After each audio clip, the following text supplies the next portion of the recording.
In this video, you'll learn how to link Google Drive to Slack. This integration will allow you to easily share documents and files from Google Drive within your Slack workspace, enhancing collaboration and productivity. Begin by opening your Slack application. You can do this either through your desktop or web browser.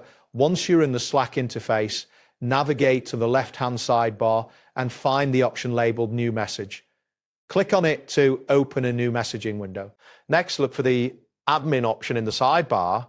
Clicking on admin will direct you to the administrative settings for your workspace.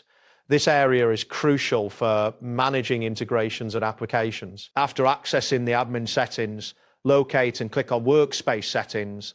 This section allows you to configure various settings related to your Slack workspace, including integrations with third-party applications. Once you are in the workspace settings, find the integrations option in the menu. Clicking on integrations will bring you to a page where you can manage all the applications connected to your Slack workspace. Then click on recommended apps. This section displays applications that are suggested for your workspace, which may include Google Drive among other tools.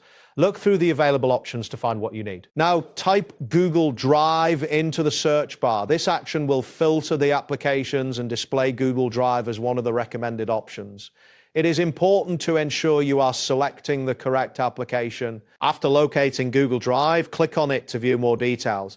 This will bring you to a page where you can find more information about its features and functionalities within Slack. Following this, click on the Install button. This action initiates the installation process, allowing Google Drive to be integrated into your Slack workspace. You may need to wait a moment for the changes to process. Next, click on Add to Slack. This finalizes the installation of Google Drive within your Slack workspace.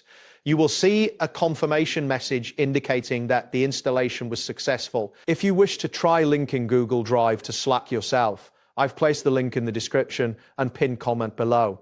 This will give you direct access to the integration process. That wraps up today's guide. Thanks for watching and catch you in the next tutorial.